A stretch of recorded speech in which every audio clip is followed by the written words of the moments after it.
Hello दोस्तों, आप सभी का स्वागत है हमारे आज के इस पॉडकास्ट में। जैसे कि आप सभी जानते हैं कि हम अपने इस पॉडकास्ट में बात कर रहे हैं आजकल माता के 9 रूपों के बारे में। तो आज हम उसी लड़ी के तहत बात करेंगे माता चंद्रघंटा के बारे में। तो माता का जो तीसरा नवरात्रा है वो चंद्रघंटा देवी को उनकी उपासना के लिए माना जाता है। और माता के तीसरे नवरात्रे हम चंद्रघंटा देवी का जो स्वरूप है उनकी पूजा करते हैं, उनकी उपासना करते हैं। लेकिन चंद्रघंटा माता की उपासना करने से हमें कौन से फल प्राप्त होते हैं और तीसरे नवरात्र ऐसी कौन सी चीज़ें अर्पण करनी चाहिए माँ चंद्रघंटा को जिससे जीवन में आने वाली जो आपदाएं हैं, जीवन में आने वाली जो समस्याएं हैं वो दूर हो जाएं। तो इन्हीं सभी बातों पर हम चर्चा करेंगे एस्ट्रोलॉजर पी शिल्पाधर जी से, जो कि निरंतर हमारे साथ पिछले 2 नवरात्रों से बनी हुई हैं और हम चर्चा कर रहे हैं उनके साथ नवरात्रों के ऊपर ही। तो आइए मिलते हैं पी शिल्पाधर जी से। शिल्पा जी, आपका बहुत बहुत स्वागत है। Thank you. जय माता दी। जय माता दी। शिल्पा जी, जैसे कि आपने कल हमें बताया था माँ शैलपुत्री और साथ ही आपने बताया था माँ ब्रह्मचारिणी के स्वरूप के बारे में, और साथ ही आपने ये चीज़ें भी बताई थी कि माता को कौन कौन सी चीज़ें प्रिय हैं। तो जैसे कि तीसरे नवरात्र के दिन अगर हम आपसे बात कर रहे हैं तो हम जानना चाहेंगे माता चंद्रघंटा के बारे में। तो माता चंद्रघंटा के बारे में बताइए कि उनको कौन कौन सी चीज़ें प्रिय हैं और माता का वरण माता का जो स्वरूप है वो कौन सा है। जी, चंद्रघंटा माता जी, जैसे कि इनके नाम से ही हमें पता चलता है, चांद की कृपा इन पे है, चंद्रमा इनके मस्तिष्क पे विराजमान है। और घंटा इसलिए क्योंकि इनकी 10 भुजाएं हैं और उसमें से एक भुजा में इनके हाथ में घंटी रहती है, जिससे इन्होंने राक्षस का वध किया था, जटाकासुर का, जो कि आक्रमण किया था शिव पर्वत पे। उन्होंने बहुत बड़ी कथा है इसके पीछे एक। तो इसलिए घंटी जब बजती है माता की तो कहा जाता है दुश्मनों का वध हो जाता है। तो अगर आप संकट में और आपको लग रहा है दुश्मन आप पे बार बार वार कर रहे हैं तो माता का आवाहन आप इस दिन कर सकते हैं। मात्र घंटी रखने से माता के सामने और घंटी बजाने से माता के आगे माता का जो तत्व है वो जागृत हो जाता है, माता प्रसन्न हो जाती है और दुश्मन अपने आप कोसों दूर हो जाते हैं। जी, तो ये तो आपने बताया चंद्रघंटा के बारे में, लेकिन साथ ही साथ जो लोग नवरात्रि करते हैं तो उनको माता को कौन सी चीज़ें तीसरे नवरात्र के दिन चंद्रघंटा माता को अर्पण करनी चाहिए। सबसे पहले नहा धो के सुबह जब भी आप नहाएं तो गंगा जल अपने नहाने के जल में डाल दीजिए। नहाने के पश्चात आप माता को कुमकुम लगाएंगे। अच्छा। लाल रंग माता का फेवरेट है। कुमकुम के बाद आपने उन्हें गले में फूलों का हार अर्पण कर देना है। माता को दूध से बनी मिठाई पसंद है, तो आप जब भी कुछ भोग लगाएं दूध से बना हुआ लगाएं। माता को चावल की खीर पसंद है, तो आज के दिन चावल की खीर बना के माता को भोग लगाया जाता है। फूलों की बात करें तो गुलाब के लाल फूल माता को पसंद है और कमल का फूल भी माता को बिल्कुल पसंद है। इसके बाद माता हमें अभय मुद्रा में आशीर्वाद देती हुई नजर आती हैं अपनी प्रतिमा में। और एक बहुत ही अहम कारण है माता को पूजने का। अक्सर आज का जो यूथ है हम देखते हैं डिप्रेशन का शिकार हो रहा है, एंग्जाइटी इश्यूज हो रहे हैं। तो जब भी हमें एंग्जाइटी होती है ना, यहाँ से शुरू होती है, इस पार्ट से घबराने लगता है मन, पैनिक अटैक्स होते हैं लोगों को, पैल्पिटेशंस होती है। तो ये माता सोलर प्लेक्सस चक्र को जागृत करती हैं। ओके। तो कई बार जीवन में बाहरी दुश्मन नहीं होते, हम अपने दुश्मन ना खुद बन गए होते हैं अंदर से, और हमारा मन ही दुश्मन होता है। बिल्कुल। और कई बार शिल्पा जी समझ भी नहीं आता, सुबह सुबह उठो और आपको अचानक से घबराहट सी महसूस होती है। ये मेरे साथ तो बड़ी बार होता है। और मुझे समझ नहीं आ रहा होता कि उस टाइम पे मतलब किस चीज़ की नर्वसनेस है, किस चीज़ की घबराहट है। फिर अपने आप को 2 मिनट लगते हैं समझाने में कि क्यों ऐसे बॉडी रिएक्ट कर रही है, मतलब क्यों घबराहट हो रही है। तो उस चीज़ से अगर मुझे मुक्ति पानी है तो माँ चंद्रघंटा की उपासना। बिल्कुल, क्योंकि माता रानी भी शुरू में घबरा रही थी जब राक्षस वार करने आए थे, तो शिव के पास गई और शिव ने बोला तुम स्वयं शक्ति हो, तुम्हें मेरी जरूरत नहीं है, तुम खुद युद्ध लड़ सकती हो। तो माता के अंदर साहस आया। तो माता एम्पावर करती है, स्पेशली जो औरतें हैं, फीमेल्स, कि फीमेल में शक्ति है, तो वो इस पे वर्क कर सकते हैं सोलर प्लेक्सस चक्र पे। दूसरा, जिन भी लोगों की जिंदगी में फाइनेंशियल क्राइसिस है, सडन इनकम के लिए उपाय इस दिन किया जा सकता है। क्या करना है? सिक्का लेना है कॉपर का। अच्छा। बीच में मोरी होती है, उसमें छेद होता है, आपने देखा होगा। माता को अर्पण कर देना है। जब पूरा दिन निकल जाए, अगले दिन आपने गले में उसे धारण कर सकते हैं, माता आपकी रक्षा करेगी और अचानक से धनवर्षा हो जाएगी, या फिर आप इसको अपने पर्स या वॉलेट में पैसों के साथ रख सकते हैं। अच्छा, ओके। ये एक उपाय पैसे के लिए, कभी अचानक से कोई आपको गिफ्ट दे दे, अचानक से कोई एसेट आपके नाम हो जाए, या कभी कभी क्या होता है हमारे पास धन होता है गुप्त होता है, हमें खुद नहीं पता होता, एंसेस्ट्रल प्रॉपर्टी होती है, वो अचानक से खुल जाएगी। तो माता इस चीज के लिए भी पूजी जाती हैं। और माता जो है हमें एक ऊर्जा देती हैं जिससे हम लड़ सके अपने मन के भय से भी और बाहर के दुश्मनों से भी। जी, तो अगर हमें अपने डर से मुक्ति पानी, अगर हम चाहते हैं कि हमें किसी भी तरह की कोई घबराहट ना हो, चाहे किसी काम को लेके है, चाहे वो किसी से कई बारी मन की खटास हो जाती है, हम किसी से बात नहीं करते तो उसको लेके भी हमारे मन में कुछ कई तरह के सवाल जो हैं वो चलते रहते हैं। तो ऐसे अगर अपने अंतःकरण को, अगर हम अपने मन को स्ट्रॉन्ग करना चाहते हैं तो चंद्र घंटा की जो उपासना है वो बहुत ज़रूरी और ज़रूर करनी चाहिए। जी, तो आज हम अब आपसे जानना चाहेंगे माँ चंद्र घंटा को मंदिर में जाकर, अगर नवरात्र के तीसरे दिन कोई माता को कोई स्पेशली कुछ भेंट करना चाहता है, जैसे कि अगर मैं बात करूं कि जिन लोगों को संतान नहीं है तो ऐसे लोग माँ चंद्र घंटा को क्या भेंट करें? जी, जिन लोगों को संतान नहीं है वो भी माता की पूजा कर सकते हैं। हर प्रकार के भक्त लोग माता की पूजा कर सकते हैं। संतान के लिए माता को आप खीर भोग में लगाइए, दूध से बनी हुई चीजें भोग में लगाए, लाल रंग के वस्त्र अर्पण करें, लाल गुलाब दे, कमल का फूल दे, 5 मेवा दे, ड्राई फ्रूट्स दे। माता को ये सब चीजें बहुत ही पसंद है। और मंत्र का जाप हर कोई कर सकता है। मंत्र है ओम चम चम चम चंद्र घंटाए हम। ओके, मैं दोबारा रिपीट करती हूँ, ओम चम चम चम चंद्र घंटाए हम। जिस भी इंसान की कुंडली में वायु तत्व की कमी है, 5 तत्व मनुष्य के शरीर में, हमारी कुंडली भी हमारे 5 तत्वों को दर्शाती है। कभी कभी हमारे घर के अंदर भी 5 तत्व कम होते हैं। तो वायु तत्व की अगर कमी है वो माता को जरूर आवाहन करे, क्योंकि माता रानी जो है चंद्रघंटा माता वायु तत्व का प्रतीक है, एयर एलिमेंट का प्रतीक है। क्योंकि जब घंटी बजती है मात्र उसकी ध्वनि से जो चमगादड़ थे जिन्होंने आक्रमण किया था शिवलोक पे, वो छूमंतर हो गए माता की एक घंटी बजाने से। तो ध्वनि तत्व का भी ये दिन माना जाता है। ध्वनि तत्व अगर किसी का कमजोर है, जैसे कि मैंने नवरात्रों के शुरू में कहा था कि ध्वनि जिस जिस इंस्ट्रूमेंट से उत्पन्न होती है, चाहे माउथ ऑर्गन है, वायलिन है, उनको भी आज के दिन आपने गंगा जल का हल्का सा छिड़काव करता है। और शंख और घंटी आपके मंदिर में है तो उसे बजाना जरूर है। ओके, तो क्योंकि माता के नाम से ही क्लियर है कि चंद्र घंटा, और माना जाता है कि जब घंटी बजाई जाती है तो उसकी ध्वनि जहाँ जहाँ तक जाती है वहाँ का वातावरण पवित्र हो जाता है। तो यही कारण है कि हम पूजा में, जो हिंदू लोग पूजा करते हैं तो उसमें हम घंटी नाद होता है, मंदिरों में घंटे लगे होते हैं, तो उसकी जो ध्वनि अपने आप में जो वो हमारे कानों के थ्रू भी माना जाता है कि हमारे दिमाग के उसमें पहुँचती है, उसके जो स्वर पहुँचते हैं, तो कहीं ना कहीं हमारा अंतःकरण भी शुद्ध होता है। ठीक इसी तरह माँ चंद्र घंटा की उपासना अगर हम करते हैं तो अंतःकरण शुद्ध होता है। बिल्कुल। अच्छा, अब बात करते हैं हम उन लोगों के बारे में जो लोग नौकरी करना चाहते हैं, या जैसे कई लोग होते हैं कि नौकरी करते हैं, प्राइवेट नौकरी की अगर मैं बात करूं या गवर्नमेंट की मैं बात करूं, मन नहीं लगता कई लोगों का कि यहाँ पे काम किया 2 महीने 3 महीने मैक्सिमम 6 महीने काम करने का, उनको लगता है नहीं अब मुझे यहाँ पे छोड़ना है, फिर कहीं और चले गए, फिर वहां से सेटिस्फाइड नहीं हो, मतलब वो अपनी नौकरी से कभी खुश नहीं होते, सेटिस्फाइड नहीं होते हैं और अपना मन नहीं लगा पाते, चाहे वो कोई भी काम कर ले। नौकरी करते हैं तो मन में होता है कि अपना कर लूं, अपना कर रहे होते हैं तो लगता है कि नहीं मुझे नौकरी ही करनी है। तो ऐसे लोगों के लिए कोई खास उपाय, जिनका मन नहीं लगता, वो तीसरे नवरात्र में क्या करें? आप क्या करेंगे ग्राउंडिंग के लिए? इसे हम कहते हैं ग्राउंडिंग करना।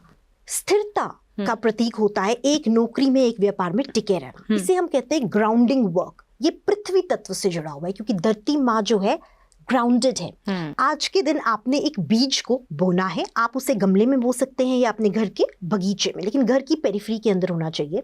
उसे आपने सींचना है। सींचते टाइम गंगा जल डालेंगे और माता के आगे जो हमने जल अर्पण किया होगा उसे आप संध्या के टाइम पे थोड़ा सा उठा के भोग के रूप में माता के बाद उस पे छिड़काव करना है उस बीज पे। जैसे जैसे वो बीज उगेगा आपकी जिंदगी में ठहराव आएगा। ऐसा करते टाइम आपने नंबर 1 पृथ्वी माँ को याद करना है। नंबर 2, चंद्र घंटा माँ को याद करना है। मंत्र की एक माला पढ़नी है जो मैंने बताया, और स्थिरता की प्रार्थना करनी है माता रानी से। और हाथ में घंटी लेके आपने जो गमला है या जो बगीचा है जहां आपने उगाया है वो बीज या कोई पौधा, और कोशिश करिएगा कि अगर गुलाब का पौधा हो, लाल रंग माता को पसंद है, वहां पे आपने वो भी साउंड बेल जिसको कहते हैं एनर्जाइज करने के लिए उस पर्टिकुलर गमले को या जगह को आपने इस्तेमाल करनी है। तो ऐसे करते करते पृथ्वी माँ भी खुश हो जाती है और चंद्रघंटा माँ जो है वो भी आपसे प्रसन्न हो जाती है। तो ऐसा करने से अगर उनका मन कहीं नहीं लग रहा तो उनका मन जो है वो स्ट्रांग होगा, जो भी काम वो करना चाहते तो उसमें लगने लगेगा। जी, वुल्फ एक एनिमल है और वुल्फ ने माता की बहुत मदद की थी ये जीतने में राक्षस से युद्ध, जब बहुत सारे चमगादड़ आसमान में आ गए थे। तो एक वुल्फ कि हम छोटी सी जो तस्वीर है साइड पे रख सकते हैं आज के दिन, क्योंकि माता ने जब युद्ध लड़ा तो इनको एज ए वाहन भी यूज किया। अच्छा। दूसरा, चंद्रमा ने इल्यूमिनेट कर दिया था माता के आवाहन के बाहर युद्ध भूमि को। तो आज के दिन संध्या काल के बाद आप चंद्रमा की भी उपासना कर सकते हैं, पूजा कर सकते हैं, उनको अर्घ दे सकते हैं। अर्घ देने के पश्चात आपने क्या करना है, जब जल अर्घ के बाद धरती माँ को छुएगा, उस जल को उठा के दाहिने हाथ की इस उंगली से रिंग फिंगर्स तिलक लगाना है। अच्छा। अपने माथे पे थर्ड आई की जगह पे चंद्रघंटा माँ को याद करते हुए। इसी तरह जल तत्व, पृथ्वी तत्व और ध्वनि तत्व 3 त्रिकोण बन जाएगा और माँ की शक्ति, चंद्रघंटा माता की कृपा जो है बनी रहेगी। जी। और कोई स्पेशल बात जो आपको लगता है कि आज जो चंद्रघंटा माता की जो उपासना लोग करते हैं, जो करेंगे, तो वो उनको नहीं करनी चाहिए? देखिए, बहुत सी ऐसी बातें, स्वच्छता का पालन करना है हमें। दूसरी चीज, जितना हो सके गंगा जल का इस्तेमाल करना है। हमें सात्विक भोजन करना है, हमें बिल्कुल नॉनवेज नहीं खाना, लहसुन प्याज इसका त्याग करना है आज के दिन। और हमें ब्रह्मचारी का पालन करना है यदि हम विवाहित हैं। और माता की उपासना भक्ति से करनी है, किसी की चुगली नहीं करनी, किसी के पीठ पीछे बातें नहीं करनी। मैं बार बार ये कहती हूँ क्योंकि कर्म अच्छे रखेंगे तो माता भी प्रसन्न होती है। बिल्कुल। जैसे हम चंद्रघंटा माता की बात करें, और अभी आपने बताया कि अगर हम चंद्र को अर्घ देंगे, जैसे कि कल जो है तीसरा नवरात्र पड़ेगा और तीसरे दिन हम चंद्रघंटा की उपासना करेंगे, तो जो लोग चंद्र को अर्घ देंगे, तो जो मेरे को लगता है ऐसा करने से जो मानसिक विकार दिमाग में आ रहे हैं, या फिर जिन लोगों का मन नहीं लगता, या जिन लोगों की स्मरण शक्ति तेज नहीं है, तो उनको भी हेल्पफुल रहेगा ये चीजें। बिल्कुल बिल्कुल, क्योंकि चंद्रमा सीधे डायरेक्ट कनेक्शन चंद्रमा का हमारी मानसिक स्थिति से, इमोशन से, पीस ऑफ माइंड से है। तो हम जब चंद्र की पूजा करेंगे, अर्घ देंगे, तो हमें शांति भी होगी। और साथ ही साथ अर्घ जिस जल से हम करेंगे, कोशिश करिएगा उसमें थोड़ा सा छिड़काव, जो माँ के आगे कमंडल में जल रखा हो उसका जल अवश्य हो, क्योंकि माँ की 10 भुजाओं में से एक भुजा में माँ ने कमंडल भी पकड़ा हुआ है। और एक चीज और कर सकते हैं, माँ की 10 भुजाएं हैं, यानी कि 10 के अंक पे आप भोग लगाइए। 10 मेवे, 10 ड्राई फ्रूट्स, 10 फ्रूट, 10 श्रृंगार का सामान। और कोशिश करिए जितना लाल रंग इसमें हो, लाल वस्त्र, लाल चुनरी, है ना, वैसे तो लाल माँ का ही रंग है, फिर भी फल भी अगर हो, अनार हो, सेब हो, जो लाल रंग के हो, सब तो नहीं हो सकते बट मैक्सिमम कोशिश करनी चाहिए, है ना। बहुत सारे फ्रूट्स आते हैं। तो लाल रंग माँ को बेहद प्रिय है, तो भोग की आइटम आप 10 के अंक में कर सकते हैं। अच्छा, तो ऐसा करने से भी उनका जो चंद्र है वो भी स्ट्रॉन्ग होगा। अच्छा, एक और चीज कि चंद्रघंटा की पूजा करने से, जैसे हम अभी बात कर रहे हैं कि अगर कोई करता है तो उनकी कुंडली में अगर चंद्र वीक है तो वो भी स्ट्रॉन्ग होगा। अभी आपने बताया कि जो लोग मानसिक विकारों से ग्रसित है उनके कहीं ना कहीं ठीक होंगे। ठीक होने का मतलब यही है कि उनका जो चंद्र है वो स्ट्रॉन्ग होगा। अच्छा शिल्पा जी, एक और बात तो वो ये है कि मोस्टली लोगों को यही रहता है कि पैसा नहीं है, पैसे की कमी है, पैसा रुकता नहीं है, पैसे में तंगी है। तो कल तीसरे नवरात्र ऐसा कौन सा उपाय मंदिर में जाके करें या अपने घर में करें जिससे जो उनके घर में बरकत आनी शुरू हो जाए और जो पैसा नहीं टिकता है वो भी टिकने लग जाए? जी, आपने क्या करना है, सिक्का लेना है कॉपर का, मोरी वाला, और माता के आगे पूरा दिन रख लेना है। तो जो भी भोग माता को चढ़ेगा, जो भी माता की आरती हम लोग करेंगे, मंत्र जाप करेंगे, सारा इफेक्ट जो है उस सिक्के में आएगा और माँ को बकायदा भोग के रूप में वो चढ़ रहा है सिक्का। अगले दिन आपने पहला कार्य करना है, उस सिक्के को लेके पर्स में डाल देना है या फिर आपने गले में उसको धारण कर देना है। ऐसा करने से अवश्य ही रुका हुआ धन आपके जीवन में आएगा। और माता जो देवी माँ है, एक तो हमारा डर निकालती है, हमें भय से लड़ने की ताकत देती है, करेज देती है, और इसके अलावा धन वर्षा हमारे जीवन में करती है। रुका हुआ धन जो है, धन का फ्लो हमारे जीवन में आने लगता है, क्योंकि धन का कनेक्शन सबकॉन्शियसली हमारे फियर से होता है। हम जितना डरते हैं पैसा नहीं है पैसा नहीं है, उतना ही पैसा आता नहीं है, और हम जितना बोले मैनिफेस्ट करें कि धन है उतना ही धन आता है। तो कहीं ना कहीं सबकॉन्शियसली कनेक्टेड है ये दोनों चीजें आपस में। तो माता डर भी निकालती है, और डर जब निकल गया, हम लोगों की जो सबकॉन्शियस स्टेट है वो एम्प्टी हो गई, उसमें वैक्यूम आ गया, तो उसमें वेल्थ आ गई, वो जगह बढ़ गई। तो ये बहुत साइंटिफिकली कनेक्टेड है आपस में। हाँ, क्योंकि ये भी कहा जाता है ना कि कंजूसों के पास जो है वो लक्ष्मी नहीं टिकती। बिल्कुल, तो जितना, क्योंकि लक्ष्मी जी चंचल है, जी लक्ष्मी जी चंचला है, और वो टिक ही नहीं सकती। और लोग वैसे भी इसके पॉडकास्ट के थ्रू मैं एक चीज और बोलना चाहूंगी, वो ये है कि मोस्टली लोग ये नहीं बोलते कि हमें लक्ष्मी चाहिए, लोग बोलते हैं माया चाहिए, माया चाहिए। तो माया जब आती है तो वो फिर उल्लू पे सवार होके आती है, और जब वो उल्लू पे सवार होती है और माया आती है तो मति जो है वो भ्रष्ट हो जाती है, और आपका पैसा गलत कार्यों में चला जाता है। तो इसीलिए माना जाता है माया नहीं मांगो, जी, लक्ष्मी जी मांगो। जब लक्ष्मी जी आएंगे वो अपने पति के साथ आएंगी, विष्णु जी के साथ, और जहाँ पे पति है तो अर्धांगिनी उनको छोड़ के नहीं जाएंगी। तो हमेशा लक्ष्मी की पूजा उनके पति विष्णु जी के साथ ही करनी चाहिए। और इसीलिए कहा जाता है कि जो भी धन हम लोग कमाते हैं किरत कमाई से, उसका 10% हमें निकालना चाहिए भगवान के नाम का, ताकि वो एनर्जाइज होकर पॉजिटिव हो जाए और उसकी नेगेटिविटी हट जाए। बिल्कुल बिल्कुल। अच्छा शिल्पा जी, एक और बात, क्योंकि कल तीसरा नवरात्रा है और सब लोग पूजा करेंगे माँ चंद्रघंटा की, तो एक कोई खास मंत्र जो पढ़ने वाले बच्चे हैं, जो विद्या में कमजोर हैं, जो चाहते हैं लेकिन भविष्य, कई बार ऐसा भी होता है। मैं एक और बात बताती हूँ, बहुत सारे व्यूवर्स हैं जो हमें ईमेल्स करते हैं, मेरा बच्चा दिन में कम से कम 7 से 8 घंटे पढ़ता है, स्कूल के बाद आया, खाना खाया, देन वो 1 घंटा टीवी देखा या बच्चों ने प्ले किया, उसके बाद वो अपनी स्टडीज को लेके इतना सीरियस है कि वो शाम के 6-7 बजे तक पढ़ेगा, फिर खाना खाएगा, रात को सोने से पहले फिर वो 2-3 घंटे उस चीज को रिवाइज करेगा। लेकिन जब पेरेंट्स ये चीजें देखते हैं घर में कि मेरा बच्चा बहुत पढ़ रहा है, हर चीजों को रिवाइज कर रहा है, तो कहीं ना कहीं मन में होता है कि बच्चा अच्छे मार्क्स लेके अब अपनी क्लास में पास होगा। लेकिन इसका रिजल्ट उन्होंने बोला कि उल्टा है, कि जितना बच्चा मेहनत कर रहा है उसका रिजल्ट उसको नहीं मिल पा रहा। तो कहीं ना कहीं इसके पीछे ग्रह खराब है, जो भी व्हाटएवर एस्ट्रोलॉजर्स आप लोग सब देख के बता पाओगे। लेकिन एक कॉमन मंत्र बच्चों के लिए, जो पढ़ते तो हैं लेकिन रिजल्ट उतना 100% नहीं होता। जी देखिए, जो पढ़ाई की देवी है माँ सरस्वती हैं, और माँ सरस्वती का बीज मंत्र होता है एम। बड़ा ही सिंपल मंत्र है, कोई लंबा चौड़ा नहीं है। आप केवल जाप करिए एम एम एम एम, केवल इतना करना है 108 बार। ये जाप करने से संध्या काल के टाइम अपने अपने घर के मंदिर में अपने बच्चे को याद करते हुए, आपका जो बच्चा है निश्चय रूप से उस पर कृपा देवी माँ की पड़ेगी और रिजल्ट भी आने लगेगी, और 9 ग्रह की बाधाएं भी जो बीज मंत्र में बड़ी ताकत होती है तो वो हट जाएंगी। अच्छा, एक और बात, अभी आपने बोला कि उनकी जो मदर्स हैं वो इस मंत्र का जाप कर, बच्चे भी कर सकते हैं? बच्चे भी कर सकते हैं, बिल्कुल। अक्सर माएँ जो होती है उनका किया हुआ ज्यादा लगता है कि बच्चे कम उम्र के होते हैं, कॉन्सेंट्रेट नहीं कर पाते। माँ जो होती है वो, क्योंकि नवरात्रों के दिन चल रहे हैं, माँ के दिन चल रहे हैं, तो माँ की एनर्जी ऑलरेडी जागृत है ना, माता की कृपा। और पहली माता हमारी जगत जननी, हमारी जिसने हमें जन्म दिया है, जिसकी कोख से हम आए हैं, वही हमारी माँ है। पहले वो है, बाद में भगवान है ना, कहते हैं माता पिता ही भगवान का रूप है। तो अगर वो करेंगे नवरात्रों के दिनों में तो इसका ज्यादा रिजल्ट आएगा। जी शिल्पा जी, जैसे कि हम चंद्रघंटा माता की बात कर रहे हैं, और पहले भी आपने जो पहली 2 माता थी, शैलपुत्री और ब्रह्मचारिणी की कथा आपने बताई थी, तो ऐसे चंद्रघंटा माता से जुड़ी हुई कोई कथा आप हमारे व्यूअर्स के साथ शेयर करना चाहते हो? बहुत इंटरेस्टिंग कहानी है। तो माता की ना नई शादी हुई थी शिवजी भगवान से। तो माता रानी पूरा कैलाश पर्वत में ना हर चीज इधर उधर बिखरी हुई थी, क्योंकि शिवजी अपने उसमें रहते थे गुण में, शिवगण भी अपने उसमें रहते थे मगन।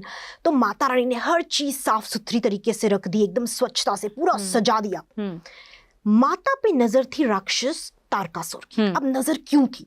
क्योंकि तारकासुर को ये वरदान मिला था कि तुम्हारी मृत्यु शिव और शक्ति के पुत्र द्वारा होगी। अच्छा। तो उन्होंने बोला कि पार्वती को ही मैं मतलब बचाता ही नहीं हूँ, रखता ही नहीं हूँ, तो क्या हो जाएगा, मैं पार्वती पे ही आक्रमण कर दूंगा तो इनका पुत्र ही नहीं होगा, पुत्र नहीं होगा तो मेरी मृत्यु नहीं होगी। तो उन्होंने जटाकासुर नाम का एक राक्षस भेज दिया शिवलोक पे। तो शिवलोक पे उसका वो आ गया, आक्रमण कर रहे। माता डर गई। तो माता सबसे पहले नंदी के पास गई, नंदी मिला ही नहीं। वो होता है ना, मौके पे हमें कोई चीज मिलती नहीं, तो ऐसे ही उस जमाने में माता को नंदी नहीं मिले। तो जितने भी शिवगण थे सारे माता के पास आए, हमें बचा लो, हमें बचा लो। अब माता जाए तो जाए कहाँ? माँ चली गई शिवजी के पास। शिवजी मगन अपने ध्यान में पूरे के पूरे तपस्या कर रहे थे। तो शिवजी ने माता को कहा, बिना तपस्या बंद किए, उनकी टेलीपैथी चलती थी, तो माता को आवाहन हुआ कि तुम संपूर्ण हो, तुम्हें मेरी आवश्यकता नहीं है, तुम स्वयं शक्ति हो, अपना डर त्यागो और जाके युद्ध भूमि में उस राक्षस से तुम निपटो। तो माता रानी पहुंच गई। अब जब वो वहां पे पहुंची, कैलाश पर्वत के वहां अंधेरा था, रात का समय था। तभी नवरात्रि में हम रात को पूजा करते हैं, क्योंकि सारी लीलाएं ना रातों को ये मोस्टली। तो रात का समय था, माता को कुछ नजर ही ना आए, रात है, अंधेरा है।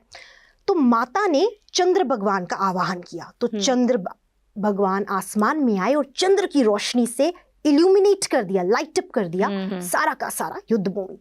अब माता देख रही हैं कि बहुत सारे चमगादड़ आ रहे हैं और पूरा आसमान चमगादड़ों से भर गया एकदम, और चमगादड़ों को एक के बाद एक कैसे मारे। तो उन्होंने क्या किया, घंटी निकाली। घंटी जो है, घंटी की आवाज से छूमंतर हो गए सारे के सारे चमगादड़, और जितने भी भेड़िए थे आसपास, पहाड़ों पे भेड़िए होते हैं, भेड़िए आ गए माता की मदद करने के लिए। तो एक भेड़िए ने उस राक्षस को नोचा और घंटी से माता ने उसको प्रहार कर दिया राक्षस का। और वो राक्षस तो था, चमगादड़ों का राक्षस था, जिसे हम कहते हैं demigod of the bats, Jatakasur. तो उनका वध हो गया। वध होने के बाद माता की 10 भुजाएं निकल आई और चंद्रमा भी खुश हो गए, वुल्फ खुश हो गए, शिवगण खुश हो गए।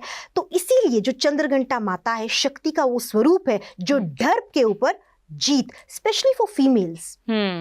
शक्ति का रूप फीमेल्स है कि हम खुद सक्षम हैं युद्ध लड़ने के लिए अपने जीवन का। पुरुष हो ठीक, नहीं हो फिर भी हम इंडिपेंडेंटली अपना युद्ध लड़ सकते हैं। तो इससे जो मैसेज जाता है आज की औरतों के लिए है, जो बेहद इंडिपेंडेंट है, काम भी कर रही है, घर गृहस्थी भी संभाल रही है। बिल्कुल बिल्कुल।